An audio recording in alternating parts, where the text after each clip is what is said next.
Welcome to episode 15 of Fourth and Inches.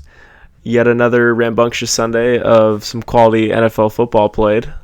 Some playoff pictures really starting to take shape here, particularly in the AFC South and the NFC North. That's probably where the majority of the spice lies. Giants keeping it interesting in the NFC East, making the Cowboys win out. But as customary on our episodes here at Fourth and Inches, we will start with how our past weekends were. So, Andrew, how was your weekend? My weekend, Nate, was pretty awesome. My girlfriend is actually in town. She came in Saturday night from Boston, Massachusetts. Overall, a great time with her. How could it not be? Wonderful girl. I know you know her, Nate. Saw a nice movie today. Just an overall great time with the girlfriend. Oh, it's great. It's a great time. Getting ready for Christmas. So happy to be here too. It's always good. Good to hear, Andrew. A little jealous, honestly. Haven't seen my girlfriend in a while now. I think it's been coming up on 3 weeks here. But anyways, my weekend was also pretty great. Hung with the bros. Went to I wouldn't call it a party. Maybe a small gathering of friends. Oh, kickback. I think it was, a little kickback. My friend Alex had. It was fun. Good time. And then played a little poker also. That's always a good time. Love to lose money. Make money occasionally, but mostly lose. Such is life, I guess. But yeah, just watched some great football on TV. Hung out with some friends and family. Can't complain. Christmas time is in the air. Great holiday spirit. What else would you be doing rather than listening to Fourth and Inches? Here we go. Time for the Week 15 rapid recap. Kicking it off with Thursday Night Football, we had the Rams at Seahawks. Color rush alert. Seahawks looked like some green highlighters out there, but they picked up the W, 24-3. Probably blinded the Rams. Wilson, 229 yards through the air, 3 touchdowns. Tyler Lockett, 130 yards receiving and 1 touchdown. Dolphins at the Jets. Fins win this one behind the strong play of Matt Moore, 34-13. Moore backing up Tannehill, 236 yards and 4 touchdowns. Jarvis Landry had 108 yards receiving and 1 touchdown. Packers at Bears, late game dramatics here. Rodgers to the rescue. Hit Nelson on a late bomb to give them the win, 30-27. Ty Montgomery, the star of the show, 162 yards and 2 touchdowns. Jaguars at Texans. Texans win this one by a score of 21-20 on the back of who else? Tom Savage. Backup quarterback for Houston subbed in late in the game because of Osweiler's horrible performance. He finished with 260 yards. Lamar Miller, 63 yards rushing and 1 touchdown. Browns at the Bills. No one circles the wagons like Rex Ryan. Buffalo wins this one 33-13. LaShawn McCoy, 153 yards on the ground, 2 touchdowns. Charles Clay, 72 yards receiving and 1 score.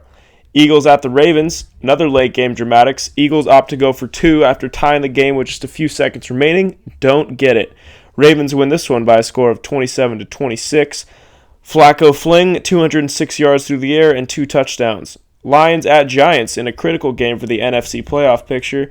Giants win this one 17-6 to stay hot. Paul Perkins with 56 yards on the ground and Odell with a receiving touchdown. Colts at Vikings. Colts win this one 34-6 on the back of Frank Gore, 101 yards on the ground. Andrew Luck also played a very nice game. Steelers at Bengals. Steelers win this one by a score of 24-20 in the AFC North rival. Big Ben, 286 yards through the air and 1 touchdown. Le'Veon Bell added 93 yards on the ground. Saints at Cardinals in the biggest shootout of the year. Saints won this one 48-41. Breeze, 389 yards and 4 touchdowns, 2 of those to Brandon Cooks, who added 186 yards receiving. 49ers at Falcons. Falcons won this one by a score of 41-13. They did not have an answer for Devontae Freeman, who went 139 on the ground and 3 touchdowns. Patriots at Broncos, in what always is usually an exciting matchup, turned out to be a very boring game. Pats won this one by a score of 16-3. Tom was held in check, but Dion Lewis rushed for 95 yards. Monday Night Football, Panthers at Redskins. Panthers won this one by a score of 26-15 to make the NFC wildcard very interesting as the Redskins drop another game. Jonathan Stewart finished with 132 yards rushing. And that's your Week 15 Rapid Recap. The first NFL game we'll cover in depth for you all is the Tennessee Titans and the Kansas City Chiefs. this past Sunday. A very good game. Came down to the wire. Titans squeaked out a win 19-17 in some frigid temperatures. I believe it was 4 degrees for a majority of the game there in Kansas City. Led by the leg of Ryan Suckup. As time expired, he nailed a 53-yarder to give the Titans the win in dramatic fashion. Earlier, the Chiefs jumped out to a 14-0 lead off of a Tyreek Hill 68-yard run and Alex Smith touchdown pass. But the Titans came roaring back and scored 9 unanswered points in the fourth quarter. The Titans honestly look like a playoff team. And Marcus Mariota finished with 241 yards in the air, no touchdowns, 1 interception. Even though he didn't have any touchdowns, Mariota has had an outstanding year, and 241 yards is very impressive against a Kansas City defense that ranks towards the top of the league. A big thing for the Titans was they got their running game going. Murray had 89 yards, and Derrick Henry had 58 yards. So when you can run for 148 yards, it's tough to beat. On the other side of the ball, the Chiefs really couldn't get much going offensively. Alex Smith only had 163 yards passing. That's not going to get it done if the Chiefs want to make a playoff run. So, Andrew, I will turn to you here. We'll start with Tennessee. Do you believe in the Tennessee Titans? Nate, I am a firm believer in the Tennessee Titans. Ever since University of Oregon, I've loved Marcus Mariota. I'll admit that's kind of being a bandwagon fan there. But I think Marcus Mariota and the Titans are a real legit team. Like you said, they're looking like a playoff team. And I do believe that they will be making the playoffs this year. Coming up on their season, they have the Jags next week, which I believe will be a win. And then looking at the other side, the Texans, who they're competing with currently for that AFC South first place spot, the Texans have the Bengals coming up this week. I think both these teams are going to get the W, which means it's all going to come down to the Texans versus Titans Week 17 battle for not only the division, but the better record to go to the playoffs. I do believe that Marcus Mariota, DeMarco Murray, Derrick Henry, who's been playing great as of late, are going to come up big in that game. The Texans, they have their trouble. We obviously saw Brock Osweiler isn't exactly worth the value that we may have hoped. But remember, it is early. There's definitely more hope for Brock Osweiler down the line. But I think right now it's the Titans' time, and I think they even have a chance to pull off a nice playoff victory. Most likely they'll be playing the Chiefs, possibly the Raiders, but I do believe that for sure the Titans will be making a playoff appearance this year. Yeah, I'd have to agree with you. I think a lot of credit belongs to Titans coach Mike Mularkey for really changing the culture there in Tennessee. As you said, Mariota now in his second year, it just seems to be getting better and better in each facet of the game. That running game with DeMarco Murray has been outstanding, and I think a lot of credit has to do with that offensive line. PFF ranked it in their top 5 offensive lines, and I would have to agree. I mean, the holes those guys open up if you watch them is truly remarkable. And when you get the running game going in December around playoff time, it makes it tough on opposing defenses, that's for sure. I would agree with you that they win out here, they win their next 2, and they'll slide into the 4th seed in the AFC with 10 wins, which would be huge for Tennessee. They haven't made the playoffs in a while, so that would be great for them. On the other side of the ball here, we look at the Chiefs' remaining schedule. With this loss, they drop to 10-4 and go from the 2nd overall seed to now the 5th seed because the Raiders won. So they're sitting at 10-4 in the 5th seed in the AFC playoff picture. Their upcoming games, they got 2 left. They have the Broncos at home, and then they have at the Chargers. Andrew, what do we think about the Chiefs' remaining schedule? All right, so clearly not an easy schedule. The Broncos have been, even though, okay, they're somewhat struggling lately, they're still a tough team. You never want to, you're never sleeping easy knowing the next night you're going to have to come out and play Denver. I think that since the Chiefs, I believe the Chiefs are the slightly better team this year. I believe the Chiefs are going to come up and win that game. But Week 17 against San Diego, and I know if you're using my same logic there by better team wins, it would be the Chiefs that come up with the victory. But you know what? even though Charger fans have been ridiculed for not having the heart and passion that some other major sports fan bases have, I think we all know us. I mean, I hate to say I'm a San Diegan because I'm not really, but I'm gonna use it for this sake. Us San Diegans know that this could be the last time we see Phillip Rivers and the boys come out at Qualcomm, and just like last year when we had the same fear, Week 17 at Qualcomm versus Miami, in which I was also at that game. Shout out Danny Woodhead, 4 touchdowns. Hey, we were rocking that game. I've been doing like 10, 12 NFL games, and that last game, when we had that fear that it could be the last time we're watching our team out there, we came rocking. So I think that Chiefs are going to go 1-on-1 to finish this season off. And you know what? If they stay at that fifth seed, I really don't think it's a huge deal. They'll most likely be playing the Titans, which they just lost to. And I know I just got done saying the Titans could pull up a win there, but that was more on the Titans hype. I do believe that if it came down to Chiefs versus Titans in that first week of the playoffs, I think the Chiefs would come up big. I think it could be really exciting if that means they go on to play the Raiders later in the playoffs. That would be pretty awesome. But right now, I think if the Chiefs can finish 1-1, they'd be sitting pretty in the playoffs. Yeah, unless some drastic changes come here in the last 2 weeks, it's looking like the Patriots and the Raiders will be the 1 and 2 seeds respectively, meaning they get first-round byes. And even if the Chiefs were to lose out, I still believe that they would make the with 10 wins, they're most likely going to make the AFC wildcard, even if they were to lose out. That would just be insane if they didn't. I don't think anyone can really catch them besides maybe a couple teams. The Broncos game, I would agree, it's going to be tough. That could go either way. And honestly, the Chargers could also go either way. Closing the season with 2 divisional matchups is never easy. Even for a team like the Chargers who have struggled, they do have a lot of talent on that roster. So nothing coming easy for Kansas City down the stretch. We're about to see what they're made of. Staying in the AFC West here, we'll move to a different game. Oakland Raiders visited the San Diego Chargers over the weekend. Raiders squeaked another one out, 19-16. Wasn't pretty, but a W's a W. They improved to 11-3, 6-1 away from Oakland. Very good road team. Chargers fall to 5-9, 3-4 at home, and they're officially eliminated from playoff contention, much to Andrew's dismay. Phillip had 206 yards passing, 2 tubbies, 1 pick. Derek Carr, 213 yards, 1 touchdown, 1 pick. Latavius Murray had 81 yards on the ground. Crabtree was Oakland's leading receiver with 60 yards and a touchdown. This game was big for the Raiders. They were able to leapfrog the Chiefs, who lost to the Titans, and move back into that 2 seed in the AFC, which they will stay at. Chargers, they'll look to rebound next year because this season is over for them.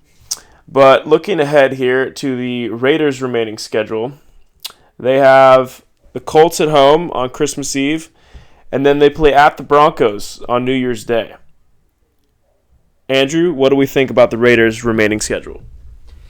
You know what? Once again, this isn't an impossible schedule. It could easily come up 2-0, but it's a tough one. Anytime that you are facing Andrew Luck on the other side of the ball, it's going to be a tough one. Colts standing at 7-7, not as miraculous as many Indy fans would have hoped at the beginning of this season. A tough game, but I do believe the Raiders are just a better team and are going to come up top on this one. But then Week 17, once again, some interest we got over here at Denver. Never easy to play in, and for most teams, I would call this one Denver's victory. But like you said, Raiders 6-1. One of the best road teams in NFL history. I mean, I know a lot of teams have gone 8-0 on the road, but 6-1 is not too shabby at this point in the season. Can't get much better than that, Nate. I believe the Raiders are going to come up top. I think Jack Del Rio, something I noticed from week 1 when he decided to go for 2 to get them that dub. This guy comes to play. This guy comes to win. He comes to win ball games, and I think that's what you need on the road, especially against a tough team like Denver. I think the Raiders are going 2-0 to seal off the AFC West first place. Yeah, it'll be interesting for sure. I mean, with Kansas City on their heels, they can't really afford to slip up because if the Chiefs win out and they lose one, then they get bumped back down to the wild card spot. And so I do agree. I think they should take care of business versus the Colts here on Christmas Eve. I think it'll be a close game though. Colts are no joke. Andrew Luck, top 5 quarterback in my opinion, just extremely talented. Just doesn't have much talent around him. But yeah, all eyes I think will be on this Week 17 matchup at Denver. Denver, one of the toughest places to play in the league. You know, it's cold, fans are rowdy. That's all they have out there. Elevation, mile high. Anyways, Von Miller coming off the edge, but orange uniforms kind of distracting. You know, just a lot of factors working against them. But I would agree that the Raiders are the better team, but I don't think I can go as far as to guarantee a win here because the Broncos will truly be clawing here. They really have to win out in order for them to even consider making the playoffs. They're going to be clawing hard for that 6th seed in the AFC, and so that game means more to them than I think it does for the Raiders because by that time the Raiders will probably clinch in the playoffs, but obviously they want to keep their first round bye. So that will be interesting for sure to see how that one plays out. Nate, speaking of this Week 17 matchup, I got a question for you. As an AFC West fan, I'm curious to know what the expert Nate Smith has to say on this. Now, for a little while, this division was the Chargers division. I'll give him that, like 2006 to 2008, something like that. But for a while, it's been Denver's division, we can all agree. Peyton Manning coming into town, making things happen. Super Bowl winners last year, of course. If the Raiders win Week 17, signify an AFC West first place spot, is it officially the Raiders division for the first time? And since probably we've been, I mean, I know the Raiders won when we were like 3, but won the Super Bowl. But is it finally officially the Raiders division? Yeah, you bring up an interesting point. As you mentioned, it has been recently dominated by the Broncos. The Chiefs have even been solid ever since Andy Reid's been there these past few years. So yeah, if the Chiefs can pull this one out and win their last 2, it will technically, in fact, belong to the Raiders. But also metaphorically, as you're saying, you know, for the future seasons to come, they got an extremely young core. Derek Carr's under 25. Amari Cooper's under 25. Khalil Mack, I don't know his exact age, but I know he's pretty young, not even like entering his prime yet, which is scary. So they got a lot of good young pieces that I think, great coaching staff. Jack Del Rio, I think, is one of the better coaches in the league. So yeah, I do think we could see a shift to power, as you may say, for the AFC West in the coming years. Sunday Night Football this past Sunday was quite a game, actually. Well, it depends how you look at it. I mean, final score, 26-20 in favor of the Cowboys over the Buccaneers. Theme of this game for them, in my opinion, as a Cowboys fan, was missed opportunities in the red zone multiple times, settled for field goals, mostly based off late drive-killing penalties that would push them out of manageable third down situations to move the ball forward into the goal line area, you know, further into the red zone to eventually end up in the end zone, which, you know, cost them points on multiple occasions. Dan Bailey did miss 2 field goals, but they were both from extremely deep ranges. One was from 56, so can't really be expected to nail that on a consistent basis. Dak Prescott rebounded very nicely from a dismal performance against the Giants the previous week. 32 for 36, 279 yards, no touchdowns because our running game dominated. Oh well. Finished with a passer rating of 99. Truly spectacular for a rookie quarterback, or any quarterback for that matter. On the other side, famous Jameis struggled. 247 yards. Did throw 2 touchdowns, but as you always get with Jameis, the picks, 3 interceptions, with a passer rating of 55.3, which is not very good at all. Tampa Bay could not get their run game going. Doug Martin only had 42 yards on the ground. In comparison, Dallas was all about the running game. Zeke Elliott with 23 carries for 159 yards and 1 touchdown. That's just incredible performance by the young rookie from Ohio State. Dez Bryant added 82 yards receiving in a very balanced passing game from Dallas that led them to this victory. Andrew, The Cowboys now sit at 12-2 atop the NFC, and the Buccaneers actually losing this game, they dropped out of the playoff picture as it stands today. But for Dallas remaining, they have a game versus Detroit, and then they travel to Philadelphia. How do you think that schedule plays out for Dallas at the end of the season? So, Week 16 versus Detroit, Week 17 at Philadelphia. Two tough games, two NFC games that are going to definitely be fun to watch. Let's start with the Lions. I think that the Lions are playing really hot. We talked last week that Matt Stafford is actually, finally getting considered for some MVP honors. Lions sitting at 9-5, but I believe Dallas, just the overall better squad. And not only do I think they're a better squad, I think they just have better individual players. Dak Prescott, you just talked about he had no touchdowns, but the guy threw 32 for 36. That's nearly 90%. Quarterbacks that throw 90% is usually if they, were like 9 for 10. So like they barely threw. Throwing 36 passes, completing 32 of them. That is awesome. And you guys got to understand, if I'm praising Cowboys, it's pretty remarkable. Not only, Matt Stafford is awesome as well. I'm not really saying here Dak is better than Matt Stafford, but if we look at the running game, Ezekiel Elliott, 159 yards, a touchdown.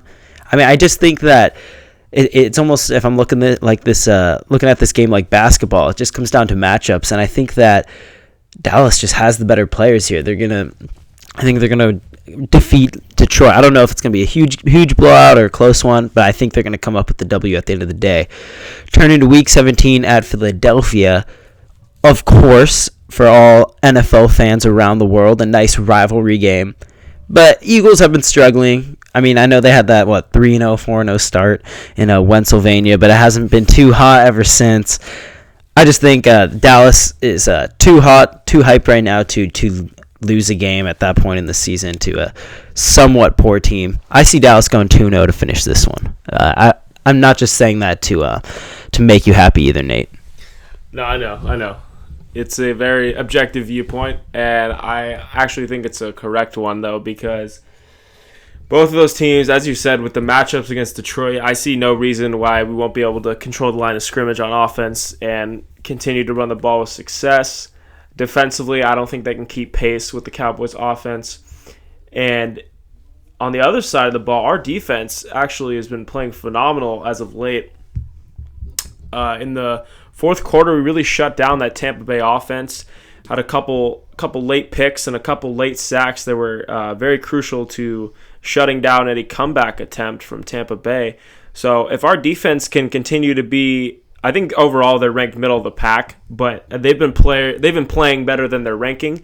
And if they can continue to hold teams to around 20 points, which is about their average on the season, this offense is going to put up points. So I think that definitely puts them in a good spot. So I'm going to have to agree. I do think they finish out 2-0. Looking at the other side here, Tampa Bay has a tough remaining two.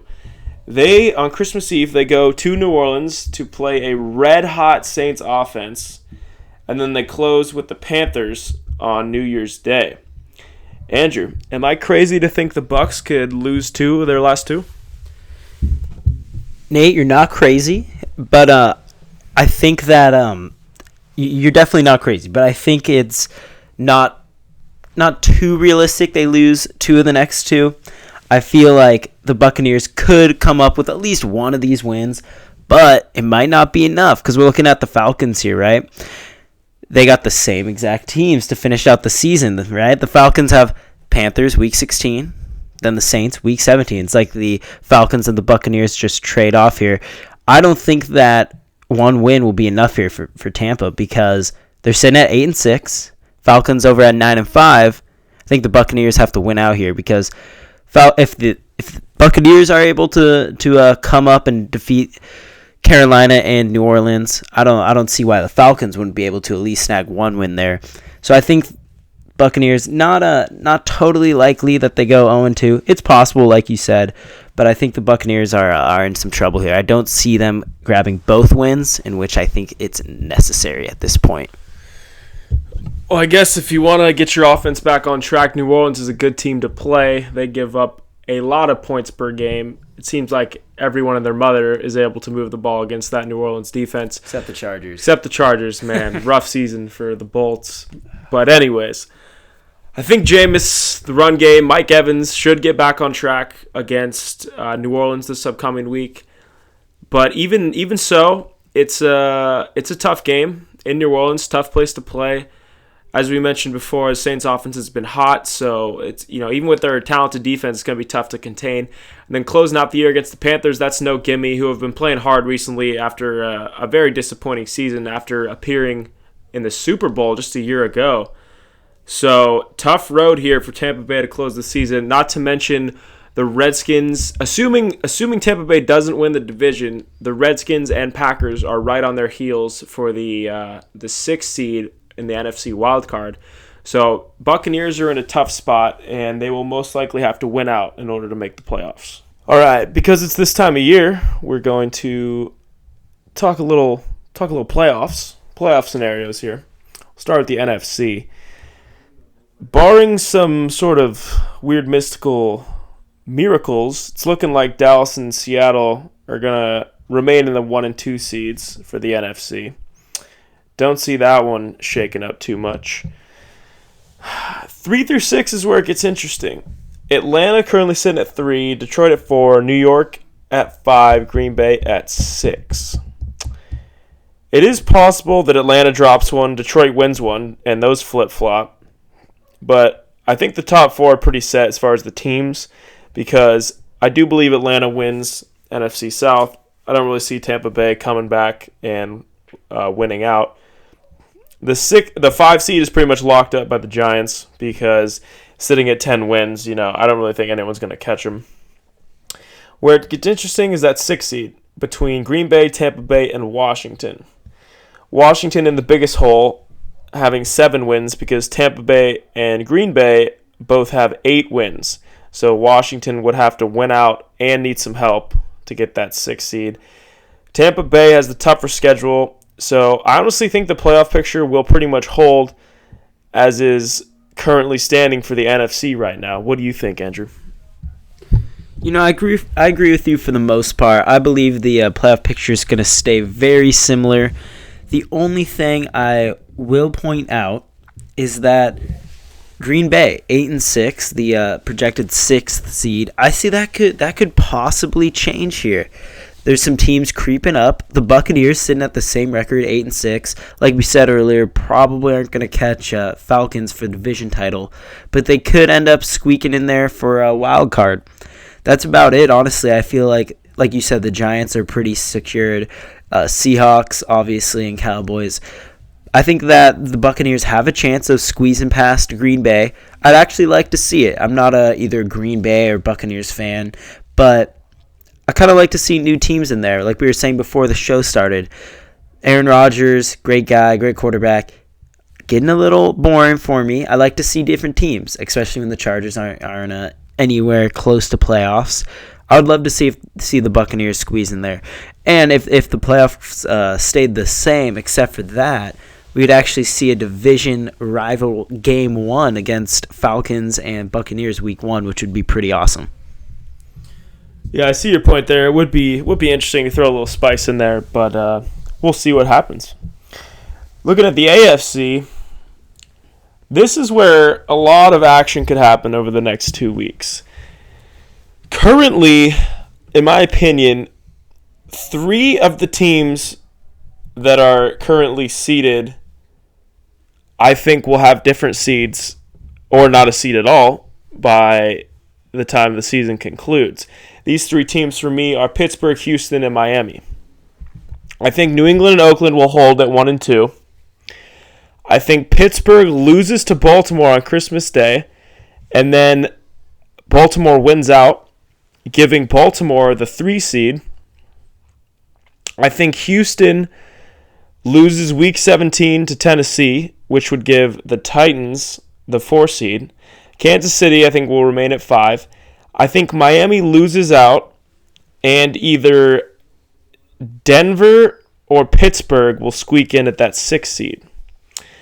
A lot of action going on here in the bottom half of this AFC playoff picture.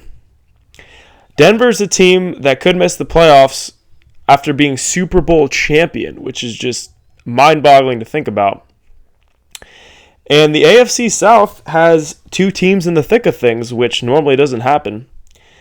The Ravens and the Steelers are a little worse than they usually are. These two teams, used to having 10, 11 win seasons. Might not happen for either one of them this year. But Andrew, what do we think here about this bottom half of this AFC picture? So out of all the teams competing here, I think the team that's hottest and the team that I would give it to would be the Titans. However, I think that the Titans are actually going to end up winning their division, replacing the Texans, who currently have that AFC South title. So coming down to that sixth and final seed, when you were talking about earlier, you think Miami's not going to have a chance. I was like, you know what, Nate, I disagree. But when you brought up their schedule at Bills and versus Patriots, I understand what you're talking about now. I believe that it's going to end up coming down to whoever loses that Steelers versus Ravens matchup there on week 16, I believe. I think whoever wins that is going to end up going on to win the division, which means whoever loses that is going to have to compete for that wild card spot. And I believe the loser of that week 16 game is going to end up squeaking in there at the end, replacing Miami for that sixth and final seed in the AFC playoff picture. Another thing that people may be forgetting, Tannehill looking like he's going to be out for the remainder of the year. So another thing working against the Dolphins here to go along with their extremely tough schedule to close the year. So I would be shocked if Miami holds on there in the AFC playoff picture. Stay tuned, though. It'll be intense. These next 2 weeks will show a lot between who has a chance to go to the Super Bowl. Because it is the holiday season, many people are having to buy gifts for significant others, family members, whatever it may be, friends, the whole spectrum, it really all comes together. So we figured, why not power rank the people you give gifts to? Not trying to play favorites here, just trying to be real and relate to our listeners out there. So here we go. I'll try to start this one off. It's a tough one, Don't want to piss your family off, but here we go. Number one, I think if you have a significant other, boyfriend or girlfriend, I do know girls listen to this show, obviously, but we'll assume our audience is mostly men. So, dudes, if you got a girlfriend, I think she's got to be number one on your gift giving list. Number two is a tough one. Could go either way. I think it's got to be your mom. Your mom does everything. She's the reason you're walking around right now. Number three, it just gets tougher as the list gets longer. Three, you could argue father or sibling here. Depends. If you're close with any of your siblings, I think three's got to be a sibling. If you don't have any siblings, maybe a best friend. Four, got to be your dad. Your dad's got to be at the bottom of the list. Coming up last. It's a tough call, but if it's anything like my dad, I don't even think he really cares for gifts too much. So, dads can take it. They've been through a lot. They're supposed to be the men of the house. So, I think they'll understand. I think it's going to mean more to the females in your life than it would the males. So, most of the reason for the dad at the bottom. But what do you think, Andrew? You know what, Nate? I'm listening to you ramble off this list, and I couldn't agree more. I actually have the same power rankings lined up. But I actually have a question related to gift giving. Okay? So we both have girlfriends. I know I've never actually met yours. I don't know if she's real, but I know that she has a social media of some sort. I'm going to play benefit of the doubt and say, she's a nice, awesome person. But I want to know, because I know this is your first time celebrating the holiday, celebrating Christmas with your girlfriend. And I've had this, I've been with my girl, this is my third, no, that's actually my fourth Christmas with her. Wow. And I've had this contemplation a few times that some of our listeners might have had. Now, Kate, she's a basketball stud, so, but looking at football, which she's not a fan of, has no clue what's going on, doesn't know what teams they're in, which cities. I'm not going to lie, I've thought about maybe getting a Phillip Rivers jersey for her, something like that. Now, is that more of a gift for me? Or is that an appropriate gift for her? I want to know what a first-timer thinks about that.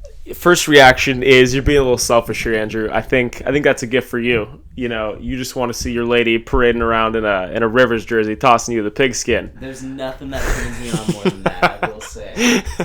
I can't blame you for that because I do have a couple Cowboys jerseys, and you know, when I make her wear one, you know, it looks good. Can't lie. Nothing like your girlfriend wearing a jersey of your favorite team. But yeah, bottom line is that's selfish. That's what you want. That's not what she wants. So let's be thoughtful this holiday season and get her something that she wants.